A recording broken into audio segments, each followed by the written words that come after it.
Nos acompañan Liz Quiroga, Elizabeth Lino y Cucha del Águila. Como ya Liz tuvo oportunidad de comentarnos muchas de sus ideas y estamos continuando en esta mesa, la dinámica va a ser la siguiente. Vamos a comenzar con Elizabeth, luego continuamos con Cucha y volvemos con Liz para que nos vayan comentando sobre su trabajo en relación a la narración oral. Voy a presentarlas. Elizabeth Lino es escritora, artista escénica e investigadora independiente, interesada en temas de memoria, testimonio, historia oral y tradición oral. Con formación en antropología, literatura y artes escénicas, es bachiller en literatura por la Universidad Nacional Mayor de San Marcos. Ha culminado estudios de maestría en antropología dentro del programa de estudios andinos en la Pontificia Universidad Católica del Perú. Asimismo, ha desarrollado trabajos de investigación y recopilación de testimonios y tradición oral en diversas comunidades. Y es coautora de Voces del Perú, Memoria y Tradición Oral, un volumen que ha sido editado por el Ministerio de Cultura dentro del marco del Proyecto Especial Bicentenario de la Independencia del Perú en el 2022. Agradecemos la presencia de Elizabeth. También estamos con Cucha del Águila. Ella es narradora oral, escritora, especialista en educación, en literatura infantil y juvenil. Es también integrante del equipo de educación de la Casa de la Literatura Peruana y curadora del Congreso de Literatura Infantil y Juvenil de esta institución. Además, es gestora, mediadora cultural, formadora en mediación de lectura, escritura y oralidad. Asimismo, forma parte del comité académico de la Cátedra de Lectura, Escritura y Bibliotecas del Perú. También agradecemos aquí la presencia de Cucha. Y de nuevo presento a Liz. Ella es Liz Quiroga, de Colombia, magíster en retórica y oratoria, profesional con experiencia en narración oral, docencia universitaria, asesoría en expresión oral y formulación y ejecución de proyectos artísticos de oralidad y promoción de la lectura. Ha realizado trabajos de producción artística y de apoyo a las historias como medio efectivo de enseñanza, pedagogía y recolección de memoria colectiva. Participante en distintos festivales de cuentería y ganadora de diversos premios en literatura, promoción de la lectura y narración oral. Muchas gracias, Liz. Muchas gracias a todos y a todas que nos acompañan. Entonces cedo la palabra a Elizabeth, después a Cucha y al final a Liz, para que nos presenten el trabajo que vienen realizando alrededor de la narración oral. ¿Listo? Bien, muchísimas gracias. Ahora sí. Muy buenas noches con todos y con todas. Agradecer una vez más a la Casa de la Literatura, a Cucha del Águila, a este congreso por la invitación. Para mí siempre es emocionante regresar a la Casa de la Literatura, ya que conozco este espacio desde su creación y los diversos procesos que ha tenido y los esfuerzos por sacar adelante que ha puesto la gente en este espacio y que se ha convertido en lo que ven ahora, ¿no? Esperemos que se siga manteniendo. Bien, yo fui invitada para hablar un poco entre dos cosas, porque en realidad, como decía el antropólogo Jürgen Golte, yo bailo en varias fiestas. Entonces, estoy con los pies tanto en las artes escénicas como en la investigación, y dentro de las artes escénicas lo que yo concibo, el performance, el teatro y la narración oral escénica, desde mi propio concepto. Y en la investigación, hago investigación sobre tradiciones orales, sobre testimonios, sobre historia oral. Y de todo ello ha surgido una mezcla que les pasaré a contar. Cuando yo comencé mi búsqueda en la narración oral, salí del teatro. Yo tengo formación teatral profesional. Y todo aquello que te iba escuchando mientras dabas la charla, decía, sí, es cierto, o sea, yo he ido aprendiendo esto a medida que iba en mi búsqueda. Yo no he tenido una formación en lo que se llama narración oral con profesores o con pedagogía, sino que fue una búsqueda autónoma, autodidacta, pero estos elementos están presentes en el teatro y que yo los fui aplicando, ¿no?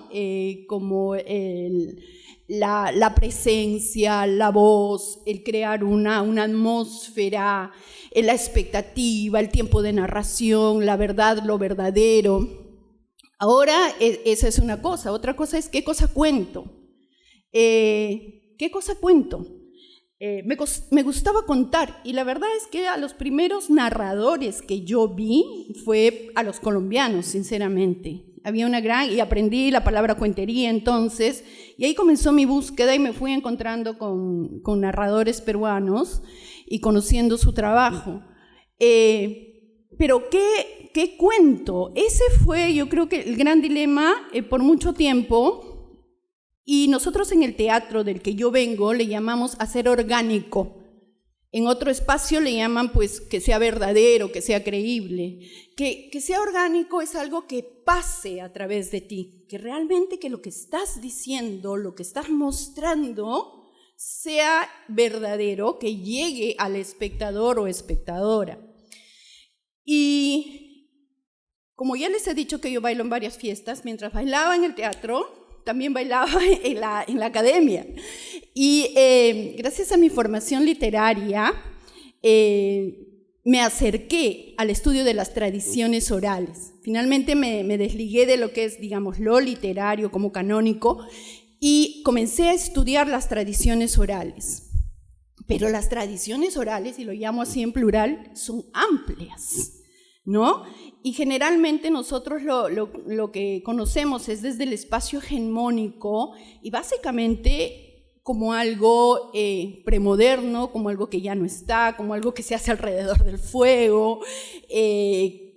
No, entonces, cuando yo empiezo ya mi trabajo de investigación, como investigadora en las tradiciones orales en el campo, empiezo a conocer otro tipo de conceptos. Y sinceramente empiezo a deconstruirme y empiezo mi proceso también de decolonización respecto a lo que yo había aprendido desde el espacio hegemónico, desde los poderes políticos, porque todo es político, y sobre todo cómo estamos viendo la diversidad de las culturas. Es entonces que me acerco a la investigación desde la literatura, entonces creyendo desde la literatura que voy a buscar relatos, cuentos, mitos, leyendas, comienzo a explorar el espacio. Y es ahí cuando me interno al trabajo de campo y empiezo a encontrarme con las personas, como yo, de carne y hueso, ¿no? Entonces te das cuenta que, o sea, no es como nos dicen, o sea, uno no sale y le pregunta y le dice a las personas, cuéntame un cuento de tal cosa. No, los cuentos no están volando, no están por ahí y la gente no te cuenta cuentos, así porque sí, ¿no? Todo está dentro de una estructura un poco más grande, y de ahí es que, digamos, el académico, el escritor, empieza a diseccionar y empieza a dividirla en unidades, que se convierten en lo que luego conocemos como leyendas, como mitos, y que empiezan a pulular como pequeños fantasmas, como si estuvieran descontextualizados, cuando todos estos relatos, estas narraciones, tienen una razón de ser. Yo he trabajado básicamente en la Sierra Central del Perú y me he centrado en la comunidad, bueno, mi trabajo está en la Sierra Central del Perú, pero mi trabajo más profundo, el que he desarrollado, es en la comunidad campesina San Antonio de Rancas, a 4.380 metros de altura en el departamento de Pasco. Rancas es una comunidad ancestral que se precia pues, de tener un título ancestral desde la época de la repartición de tierras. Entonces, yo llegué allí interesada en eso, en buscar cuentos, relatos, mitos. Y lo primero que yo hice en ese momento fue encontrarme con un grupo de niños. Yo ya venía de otra experiencia de investigación, pero yo no había trabajado con niños y niñas. En aquel momento yo me encuentro da la casualidad que me encuentro con un grupo de niños de esta comunidad, y generalmente las personas creen que los niños y las niñas no son referentes de memoria, porque tienen corta edad, no tienen memoria, no te pueden contar algo.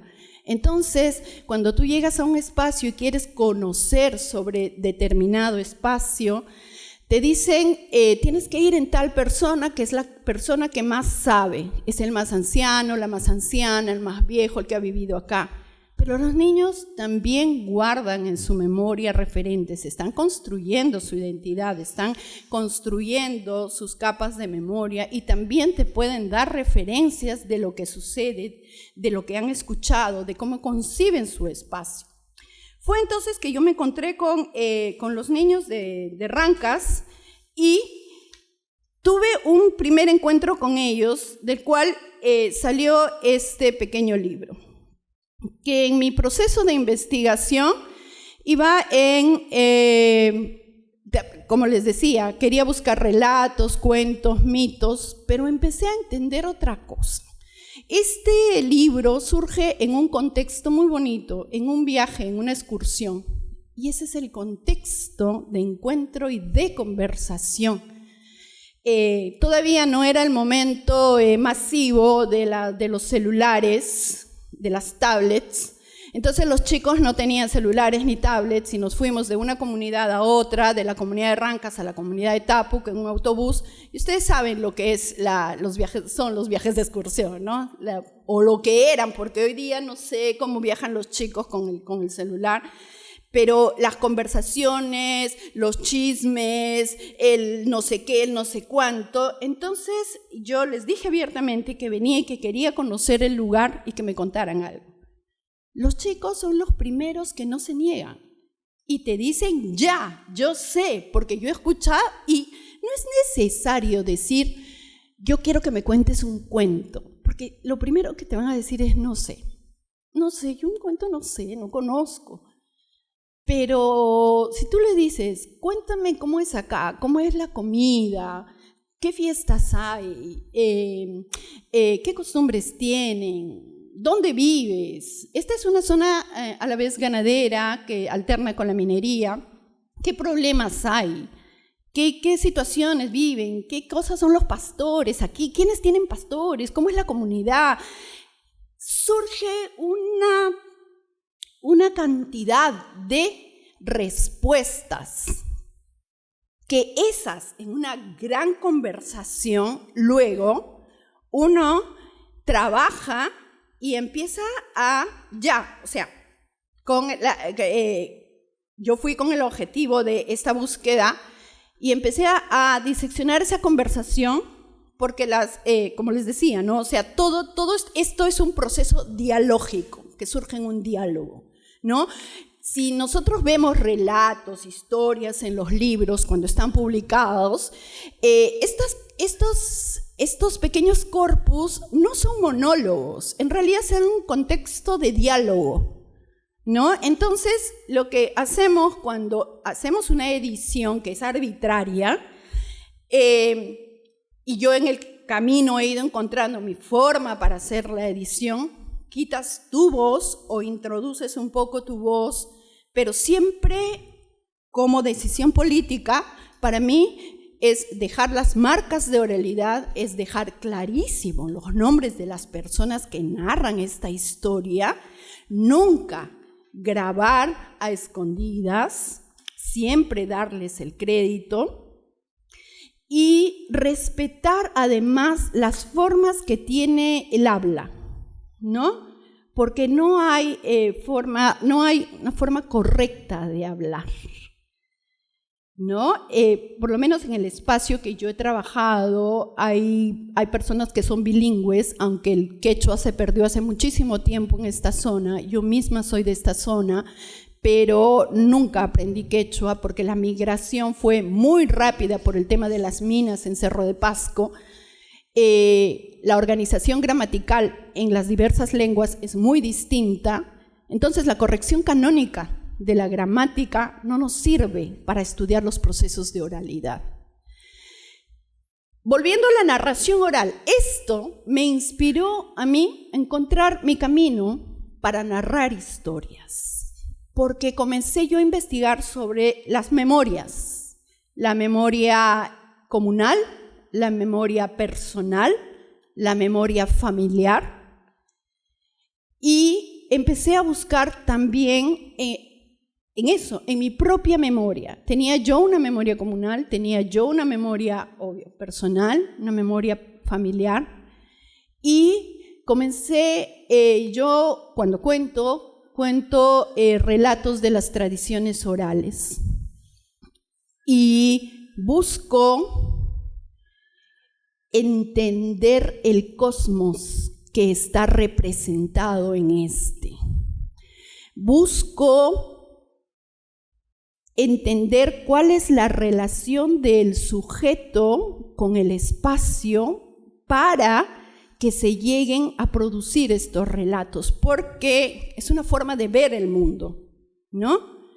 No son cosas anecdóticas, los cuentos no son los como se conocen, ¿no? Estas unidades narrativas conocidas como cuentos, mitos o leyendas, no son cosas que se cuentan para divertir, entretenimientos, no son además como lo concibo yo, porque no es con lo que yo me he encontrado, ¿no? Hay narraciones y relatos sobre el baño del ganado, hay narraciones sobre las comidas, sobre la fiesta patronal, sobre cómo vestir al santo. Una cosa es cómo te lo cuenta una mujer mayor o un hombre mayor, y otra cosa es escuchar a una niña o a un adolescente mientras está vistiendo al santo, al patrón, en la fiesta patronal, porque, digamos, en este caso son solo las adolescentes, por su condición de virgen, que puede vestir al santo, ¿no? ¿Cómo es por qué un cuidador de cera, que es la persona que se queda cerrado en la iglesia la noche antes de que al patrón se le saque a pasear por la calle, se queda encerrado cuidando las velas? Esa es una de las, bueno, básicamente mi experiencia viene de esto, de conocer, de estudiar, de mirar la relación del universo, de las personas y su interpretación para adentrarme yo en las tradiciones orales. Y sinceramente, como el cuento de Borges, el etnólogo, yo he empezado cada vez a retirarme un poquito más de la narración oral, porque cada vez descubro este universo más misterioso y lo veo con mucho respeto.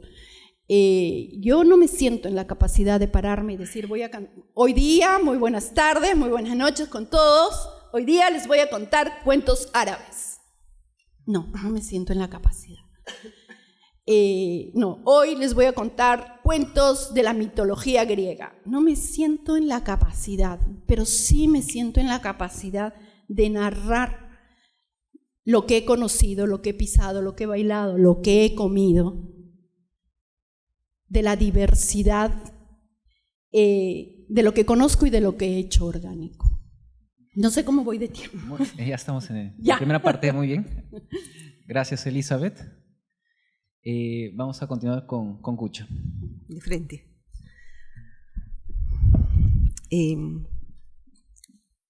Vamos a ver si hacemos esto. Sí. Yo escogí, está prendido acá, ¿sí? ¿No? Y ahora sí. ¿Sí?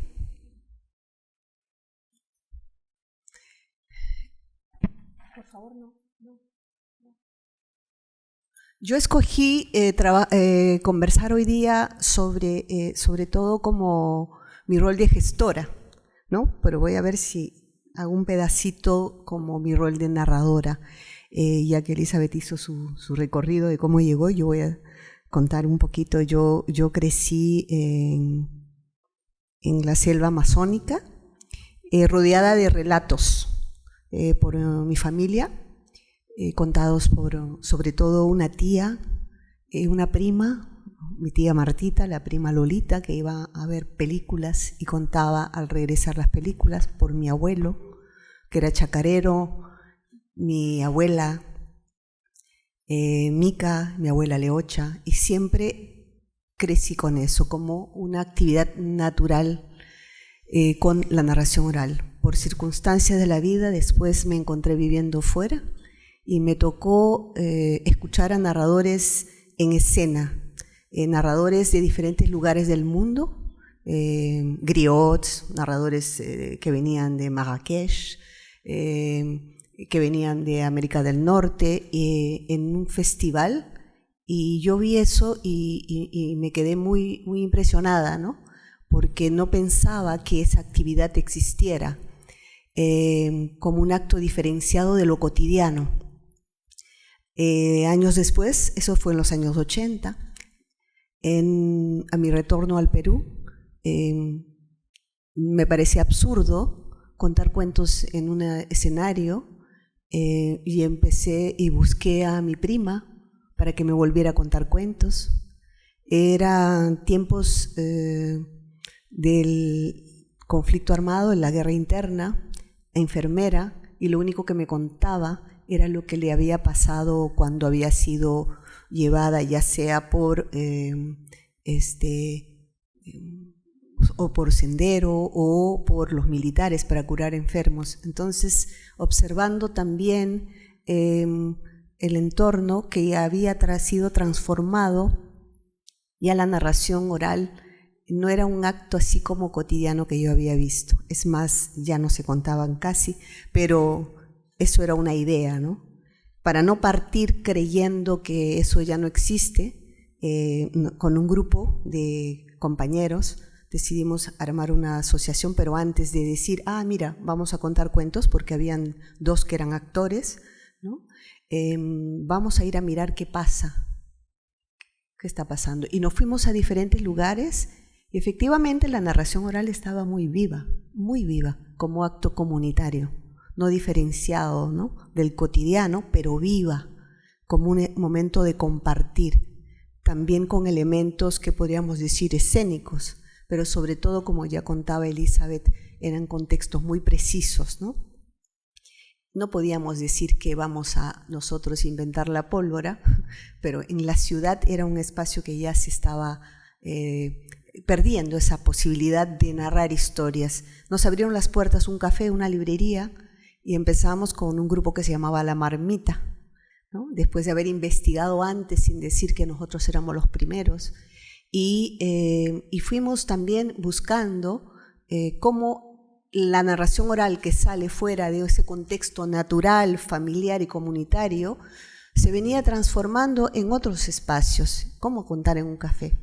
Sin embargo, como veníamos todos de una escuela en la cual la narración oral partía también de un acto natural, en donde es cierto que todos podemos contar en la medida que todos podemos hablar y poner orden en eso que vivimos en el cotidiano, que es muchas veces desordenado, y podemos contar algo, como al estar en un espacio, el espacio te pide narrar de otra manera, ¿no? Y empezaron a haber reflexiones y todo un trabajo que posteriormente fuimos dialogando y conformándonos como un grupo también, en el cual teníamos que abrir ese campo, no solamente a la reflexión, sino también a la exploración estética de lo que estábamos haciendo en un espacio que ya no era ese que había un pacto natural con la escucha. Y así fue que formamos como una asociación, una asociación primero que se llamaba La Marmita, porque contábamos cuentos y después tomábamos una sopa de una olla, y el que quería también podía contar cuentos. Y luego, con el tiempo, tuvimos una compañera, Marisa Amado, que vino de España, porque ella había vivido una experiencia similar y quería ver cómo podíamos funcionar y hacer algo juntos. Y nos dimos cuenta que podíamos hacer también un primer encuentro, un festival. Y surgió así un festival que se llama Déjame que te cuente. Entonces, ahí sí te voy a pedir, por favor. Ese tipo de actividades no surgen solamente de un individuo, ¿no? Sino de un colectivo. Y yo sí quiero que mis colegas estén presentes allí, aunque no estén aquí, ¿no? Que han hecho parte, ¿no? Y hacen parte de esta iniciativa que ya tiene más de 20 años y que surge a fines de los años 90, pero va a surgir sobre todo después con un primer festival, un festival internacional de narración oral. Bueno, ahí tenemos a Lucho Ramírez, que además de actor narrador, ¿no? Fernando Añaños, tenemos a Lorena Best, tenemos a Cheli Bernales, Aroma Subiría, que algunos deben conocer, a Silvia Mesa también, que algunos deben conocer porque trabaja con Primera Infancia, Marisa Amado, de Palique Cuenteros, e Ina Mayushin, que además de narradora es sobre todo cineasta, ¿no? Entonces, con este equipo soñamos ese festival, que es un festival que va de la mano con un encuentro de narradores de diferentes vertientes. Nuestros primeros festivales convocan a narradores orales tradicionales, Jesús Urbano, por ejemplo, ¿no? El retablista, los hermanos Berrocal, que convoca también a la reflexión. Invitamos, por ejemplo, al director Miguel Rubio, a Gerald Taylor, que reflexiona sobre todo, investiga sobre la tradición oral, también a Alfredo Mírez, bibliotecólogo, ¿no? Y para pensarnos en conjunto qué pasa con esa palabra, ¿no? Esa palabra compartida desde las diferentes vertientes. Entonces buscamos eso y además espectáculos de narración oral que se llaman también narración oral escénica en la medida en que se comparte un escenario, donde vienen narradores de diferentes lugares de Iberoamérica, ¿no? Y también comparten diferentes modos de hacer, diferentes modos de entender cómo se hace la narración. Justamente Elisa hablaba de Carolina Rueda, fue una de nuestras primeras invitadas, Mauricio Linares, ¿no? Otros, Aldo Méndez, todos estos narradores que ya desde a comienzos del año 2000 vienen a marcar también una ruta y un intercambio para mostrar la diversidad de las maneras en que uno tiene de acercarse a este arte y oficio, ¿no? Que es la narración oral. Las reflexiones van alrededor de justamente esto, ¿no? Lo que planteaba Elizabeth cuando narramos, y también Elis, ¿no? ¿Qué narramos? Tradición oral, ¿qué es la tradición oral? O sea, ¿cuáles son los límites de contar tradición oral? Transformaciones, ¿qué permanece, qué se transforma?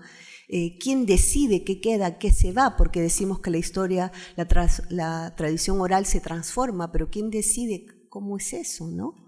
Amadou Hampâté-Bâ, que es un narrador, que era un pensador y narrador oral africano, decía que la tradición oral era como un árbol que tenía ramas y que para fortalecerse a veces había que podar algunas ramas. La pregunta siempre ha sido para mí, ¿cómo saber cuál es la rama que se poda y cuál es la que se queda, ¿no?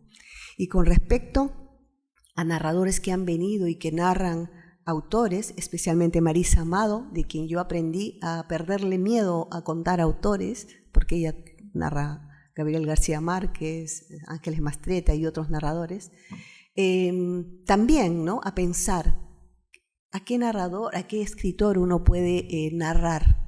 Algo importante en esta asociación es que se hacían encuentros de narradores para poder conversar de lo que hacíamos, ¿no? Y eso era muy importante, ¿no?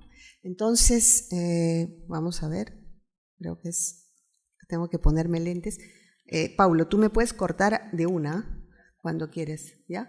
Este es el primer festival de narración oral, déjame que te cuente. Hemos tenido varias versiones, no recuerdo cuál ha sido la última versión internacional, digo, a lo grande, pero gran parte ha sido, el detenernos ha sido parte de efecto del COVID, ¿no? Porque ahí casi partimos y nos hemos quedado para continuar. Este es el Festival Nacional, que ha sido un festival nacional que se ha trabajado en diferentes lugares del Perú. siempre con ese principio del encuentro, de la reflexión, de los talleres y del diálogo. Por ejemplo, hemos estado en Satipo, hemos estado en Huancayo. Esta es una imagen de uno de los festivales para mí más memorables, que era en Ayacucho, y una foto donde estamos muchos narradores que, bueno, cada uno ha hecho su camino. Ahí está Elizabeth también, por ejemplo. Y bueno, entonces era importante ese intercambio. En tiempos de pandemia decidimos, no podíamos seguir trabajando, pero podíamos trabajar de manera virtual para otros, y creamos esto de cuentos y encuentros por la vida, porque cobrábamos una entrada virtual, pero que no era para nosotros, sino para comunidades determinadas, ¿no? Tanto en la selva como en la costa, ¿no? Para grupos muy precisos. Y en tiempos de pandemia hicimos festival también, ¿no? Pero todo virtual, que todo esto ustedes lo van a poder encontrar, todo está en las redes, ¿no? Que pueden ver mucho más. Y esto para decirles que no éramos los únicos, no fuimos los únicos. Ya en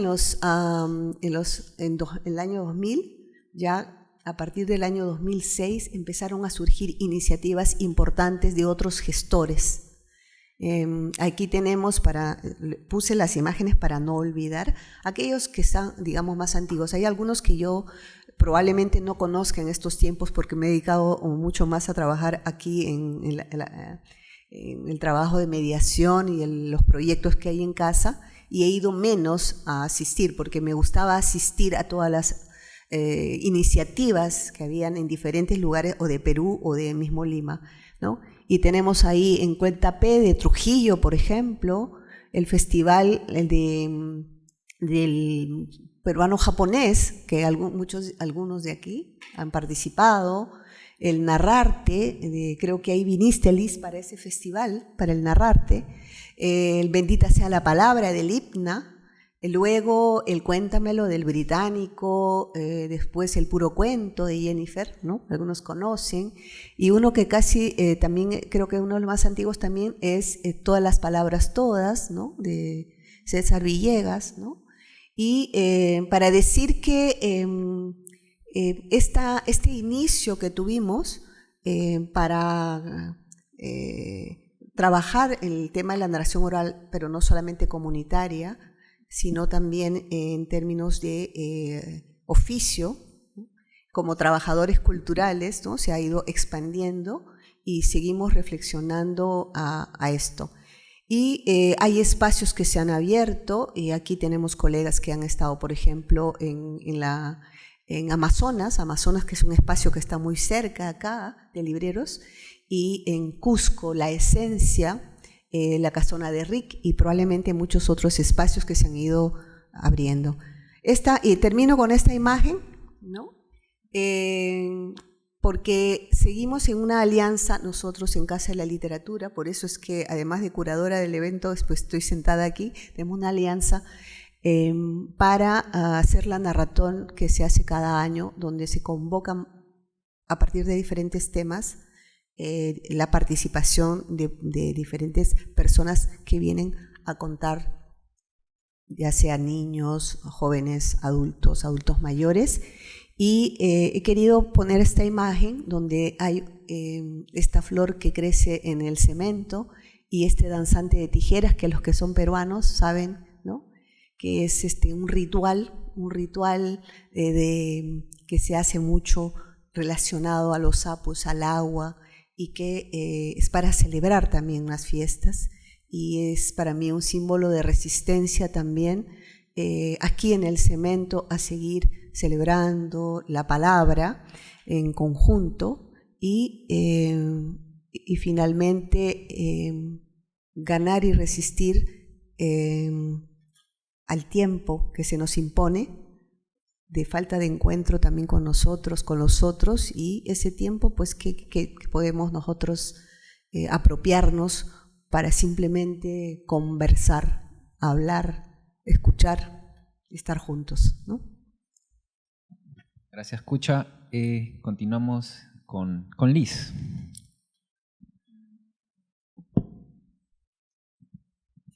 Yo inicié en la universidad. Mi profesión convencional es el derecho, soy abogada, pero pues a la par inicié con la narración oral. Yo entré a contar historias por curiosidad, me quedé como acto político. Yo estudié en un departamento que se llama Boyacá y cuando inicié yo dije, ay, yo sí quiero contar cuentos. Y me fui a solicitar como una plaza que me permitieran participar de un taller de narración, era lo único que había en el departamento, de otra universidad, no donde yo estudiaba. Me dijeron, sí, entre. Y yo, bueno, fui a un taller, a un solo taller. Eran 16 hombres y solo yo, la única mujer. Y dije, bueno, me dijeron, venga al espacio. El espacio es una media torta donde van 600 personas, 600 estudiantes universitarios, y fue muy doloroso que la primera vez que voy, todas las historias contadas por aquellos compañeros, las mujeres éramos putas, éramos brutas y éramos estúpidas. Fue un choque durísimo porque cuando ellos terminaron iba a pasar yo. Y yo decía, es absurdo que la única voz femenina sea el ideario de estos chicos que están mal. Me dio muy duro. No volví al taller, fue tal como la molestia que yo dije, voy a crear mi espacio. Y hablé con mi universidad, estaba un vicerrector, que ahorita fue rector en la universidad, y este hombre dijo, hay que hacerlo. Me apoyó en todo y dije, bueno, vamos a hacer un espacio donde se permitan otras artes, no solo sea de narración oral, pero hay que hacer curaduría. Yo estaba pequeñita, o sea, no era nada de nada. Y hay que hacer curaduría porque no quiero que vengan 300 compañeros aquí de mi universidad y se pongan a aplaudir a otra persona diciéndole puta a la compañera con la que estudia. O sea, no estoy exagerando, era así. Tenían chistes donde trataban de trabajadores sexuales a las chicas que estudiaban en mi universidad. Y yo decía, esto es absurdo, no puede ser así es en todo el país. Y pues parecido. Entonces viajaba a diferentes partes del país y notaba que decían algo como las mujeres cuentan mal. Y yo decía, absurdo. Carolina siempre es mi ejemplo. Yo decía, Carolina es la mujer más reconocida en el mundo de la narración oral y me van a decir que las mujeres contamos mal. Yo empecé hace 10 años. Y vamos en esta resistencia, por decirlo así, de seguir contando a la mujer desde la voz de la mujer.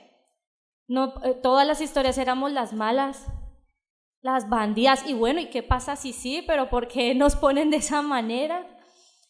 Y empiezo a encontrarme con otras mujeres en todo el país que quieren quitar ese ideario de que las mujeres cuentan mal. Pues claro, en un país acostumbrado a solo escuchar hombres.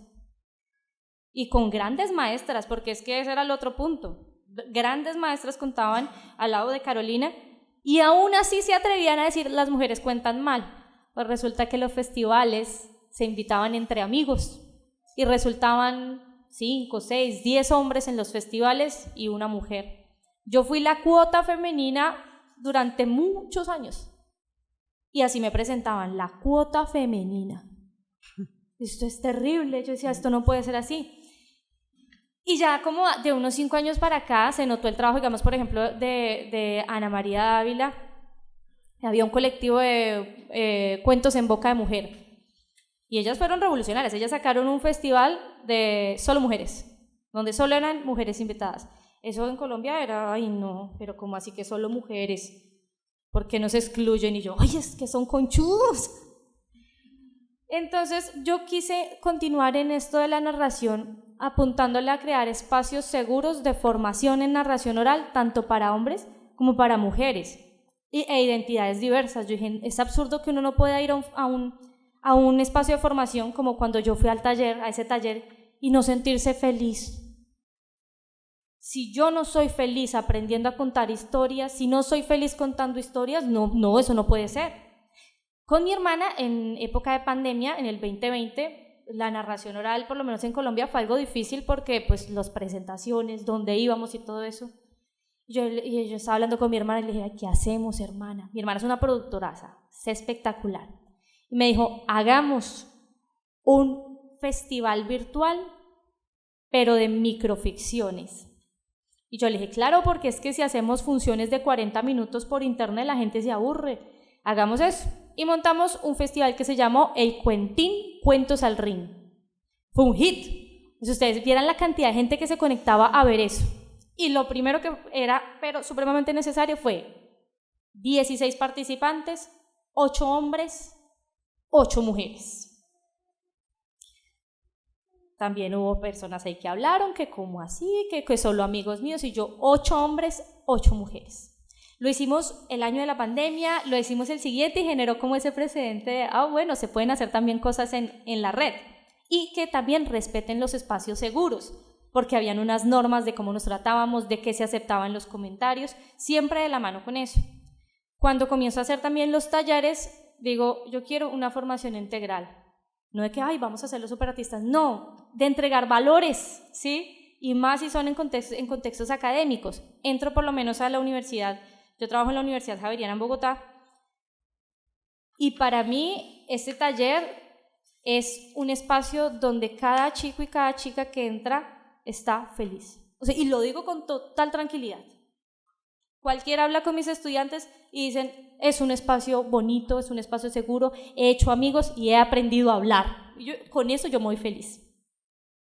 Pero yo digo, si yo hubiera tenido tal vez esto a mis inicios, hubiera aprendido un montón, porque a mí me tocó igual. Pura curiosidad, no había dónde formarme. En mi departamento no había más escuelas de formación. Durante años decían que yo era la única cuentera y yo hasta ahora estaba aprendiendo. Y aprendí pues a las malas en los festivales, cuando mis amigos, yo volteaba y, ¿sí? ¿No? Entonces me decían, Liz, estás hablando muy rápido, anote y aprenda. No es lo mismo cuando tengo a mis estudiantes, yo no los voto a que se quemen y a que les toque, no, aprendamos juntos, no tienen por qué golpearse y sentir que todo el aprendizaje es malo. O sea, esos espacios han sido como mi meta. Si vamos a tener espacios de formación, yo quiero que sigan estando muchas mujeres, ojalá que haya muchísimas mujeres, que por lo menos en mi taller la mitad es igual, mitad mujeres, mitad hombres, y un espacio tranquilo para hacer, sobre todo para hacer, para encontrar su estilo personal. En mi taller escriben, hay talleres donde les dicen, ¿ustedes quiénes son para escribir? ¿Cómo así? Lo que tú comentabas. Yo nunca he contado historias que no son mías, porque cuando yo empecé, yo no sabía que eso no se hacía. A mí me invitaron a un festival y me dijeron, ¿cuáles son tus cuentos de repertorio? Y yo, ¿de qué mitología has sacado? Yo tengo un cuento de chicha. Y ya, y con ese me iba. Pero desde la ignorancia, ¿sí? Pero a mí eso me permitió crecer en muchas formas y mis estudiantes tienen esa tranquilidad. Si alguno quiere hacer adaptaciones, aprendemos a hacer adaptaciones también. Pero siempre me he enfocado en eso, la narración para formar, para escuchar y como herramienta de salud mental, aunque no es su objetivo, pero para mí sí lo es. La narración es una belleza. Los invito a contar historias otra vez. Gracias. Si quieren aplaudir, aplaudan por las 3 invitadas, claro.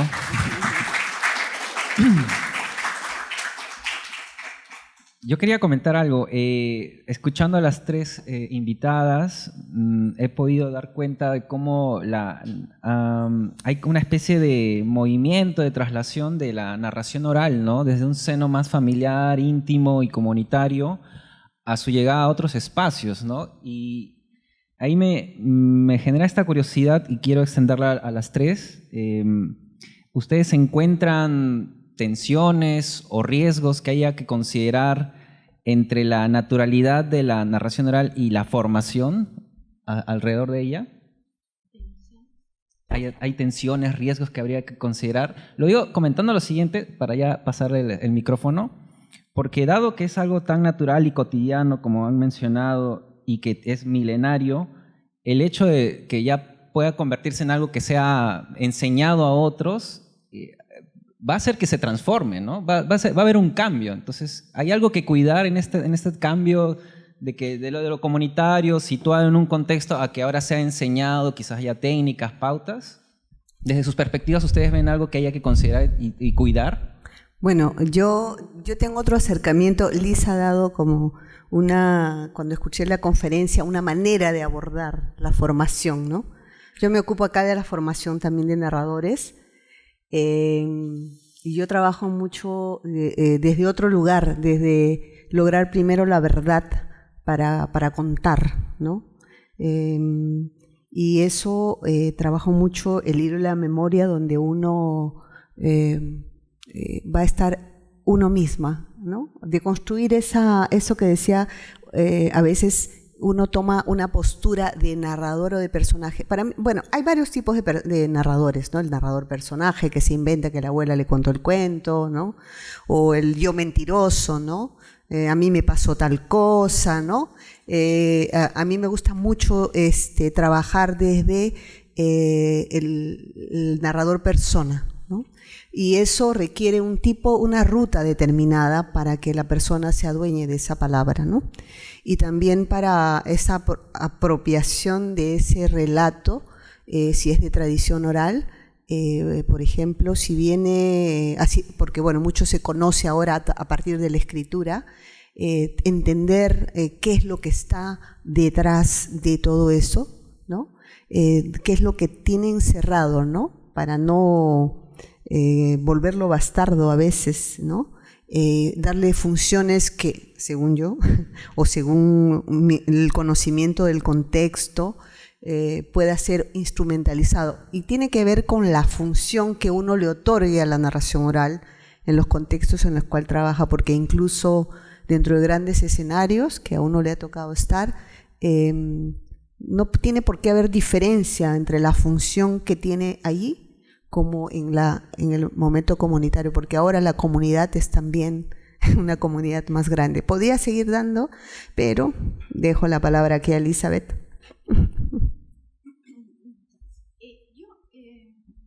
Yo más bien pienso en a nivel pedagógico, en la exploración, a lo que yo llamo el espacio de exploración, al ejercicio de la palabra y a contar. Y a raíz de este trabajo que hice yo con los niños en la comunidad de Rancas, a raíz de que otra compañera mía, Cristel Best, hizo en una comunidad que ya no existe ahora en el Callao, yo trabajé con niños de otras comunidades. Pero ya no iba como antropóloga o como literata, sino ya iba con otra, cuando haces talleres, pero yo no quería que los niños ponerlos a contar. A ver, vamos a contar historias, vamos a contar cuentos. No, yo me inventé una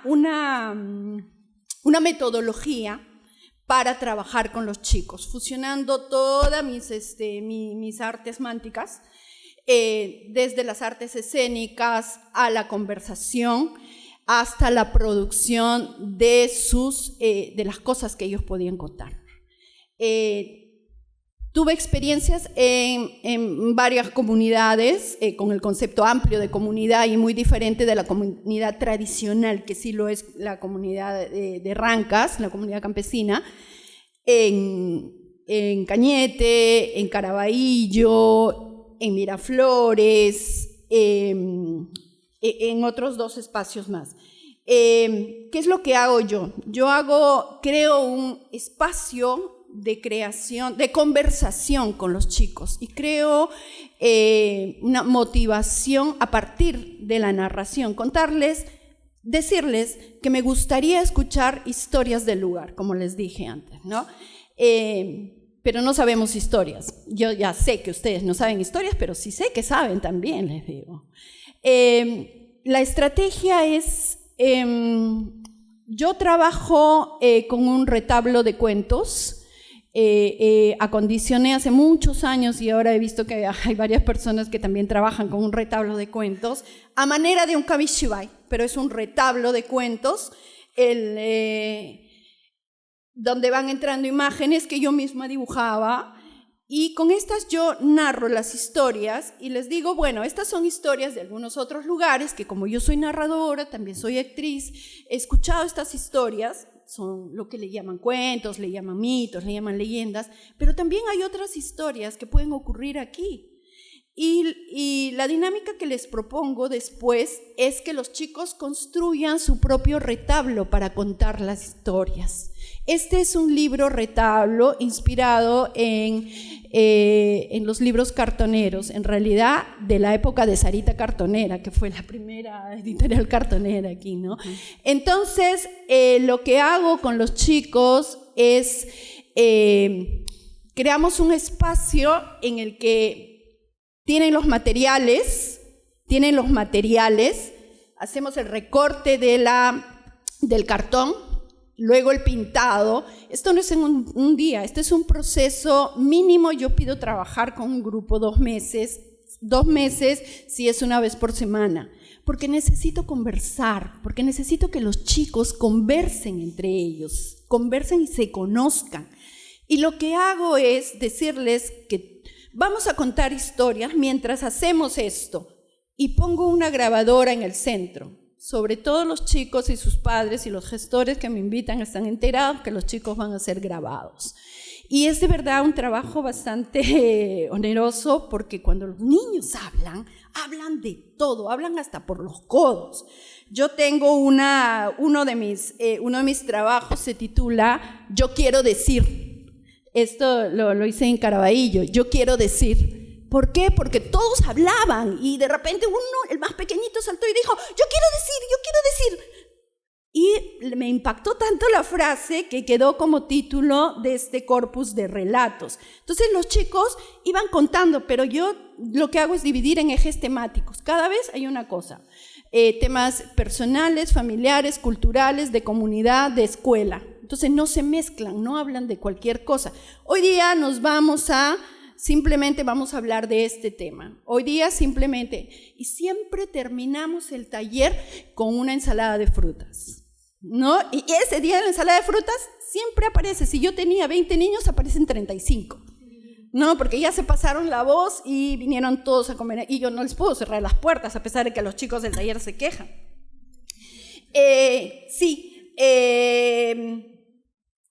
Eso como ejercicio pedagógico de la palabra, además con una producción que ellos mismos se llevan y que cuentan, ¿no? Que desde el ejercicio, que no sé si todos podamos contar, todavía es algo que estoy tratando porque algunos tienen más facilidad para contar. Mi abuelo no sabía contar historias y yo me mataba pidiéndole que me contara historias. Yo no crecí, a diferencia tuya, escuchando historias.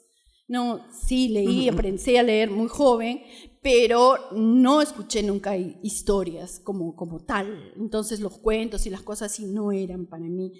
Pero los chicos empiezan a contar, a decir, estas cosas todavía son inéditas, no están publicadas, solamente han circulado en el entorno. Este libro sí lo pueden descargar, si ponen mi nombre, Elizabeth Lino Cornejo Libros, les va a salir mi página, está esto. ¿Todavía tengo o me corta? 1 minuto. Yo quiero leerles una cosa que además tiene que ver y que me motiva mucho, el tema político que tú has mencionado respecto a la mujer.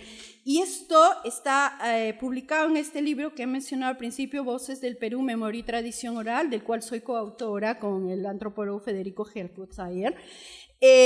Y precisamente tiene que ver con lo político de sobre las tradiciones orales y la elección de llevar la tradición oral al espacio escénico como narración oral.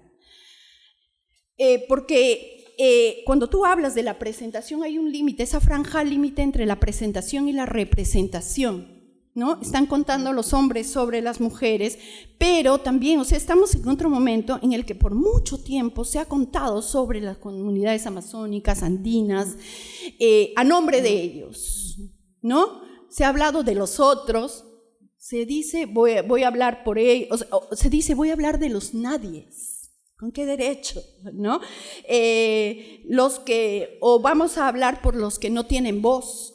¿Quién dice que no tienen voz? Los propios documentos hablan y se sabe de las luchas por la tierra, de las peleas. Su memoria está ahí. ¿A qué le llaman voz? Quisiera leer rápido este párrafo. Nuestro mundo contemporáneo otorga un valor oficial a la escritura. Todo lo que se encuentra al margen de un tipo de conocimiento certificado por papeles ocupa un lugar periférico y es considerado anacrónico. Vivimos bajo la influencia de patrones culturales dominantes, los cuales ejercen poder político, social y cultural sobre otros grupos minoritarios, desplazados y segregados. Aquel poder relativiza y deslegitima las diferentes formas de producción, acumulación y transmisión de conocimientos de los otros grupos culturales. Estas formas y prácticas son marginalizadas por el poder, ya que son producto de culturas consideradas menores y sus expresiones terminan calificadas como anecdóticas, primitivas o folclóricas.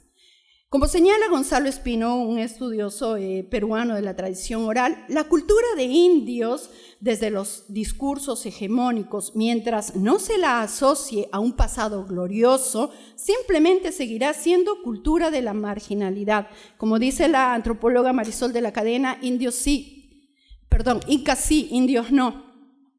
Cabe preguntarse qué lugar ocupan las tradiciones populares dentro de la representación social.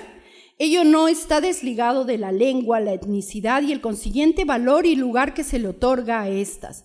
Además, no solo importa lo que se dice, lo que se cuenta o lo que se pretende transmitir para la continuidad de una cultura, sino también quién lo dice y el valor que se le otorga a esa persona. Las diferentes publicaciones y recopilaciones sobre tradiciones orales y también, añado, las narraciones orales en escena, deben servir para contribuir al reconocimiento de la diversidad cultural del país, sus diferentes realidades y los sujetos que la habitan. Por tal motivo, estamos convencidos de que el reduccionismo y romanticismo con que a veces se mira a las tradiciones orales, identificándolos con la lejanía en el tiempo, con lo anacrónico, premoderno o anecdótico, no hace más que negar la complejidad social y cultural del país y de los sujetos que producen estas expresiones culturales.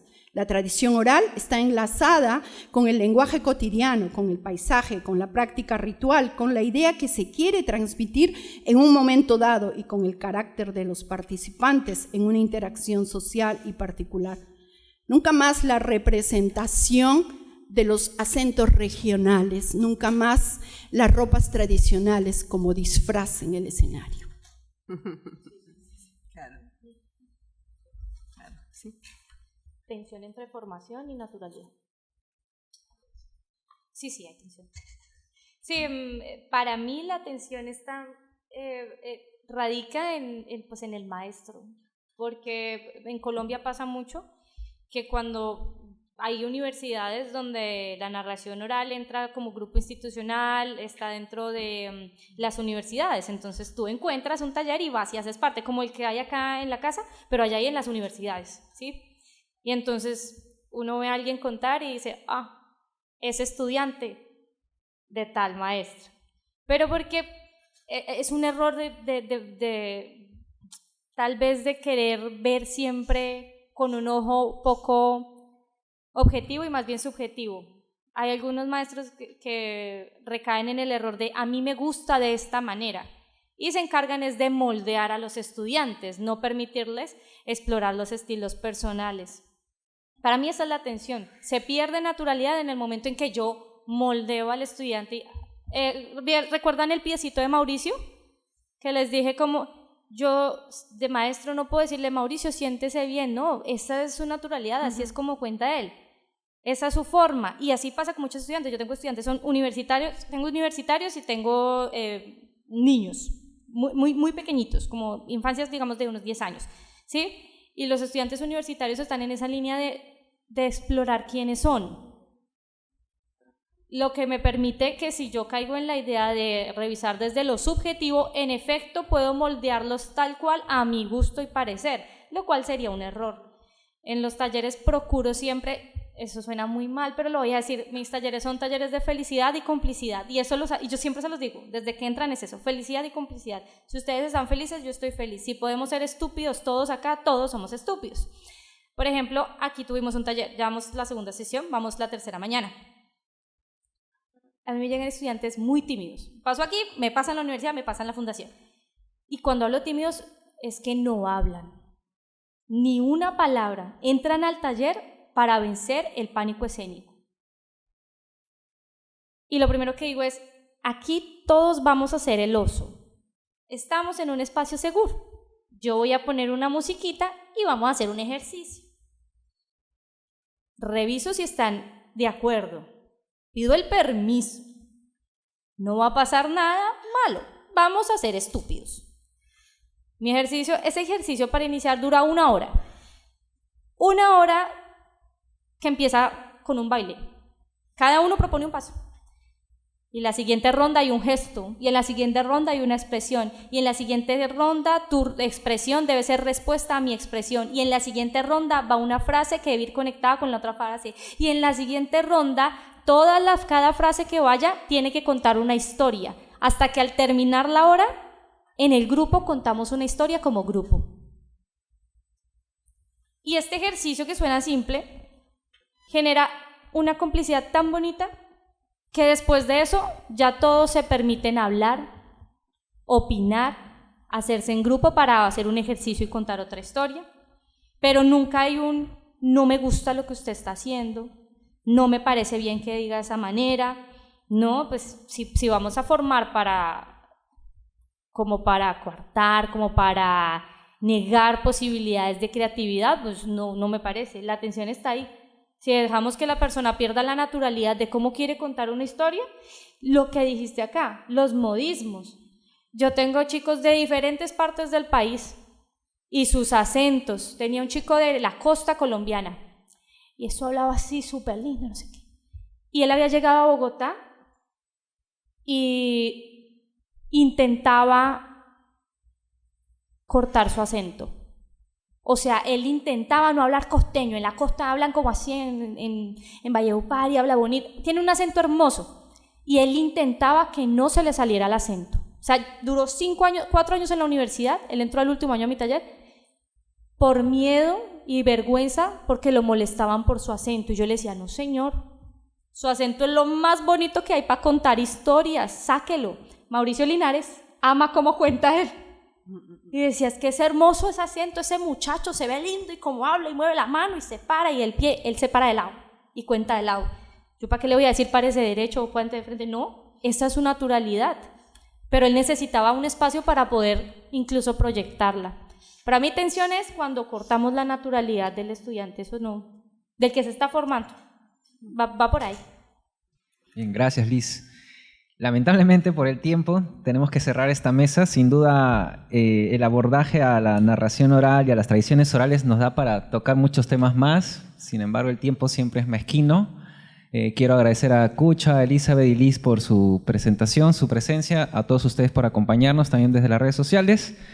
Y bueno, un último aviso, comentarles que para el día de mañana, justamente aquí con Liz, hay un espectáculo de narración oral para toda la familia aquí en la sede de Casa de Literatura, es desde las 4 de la tarde.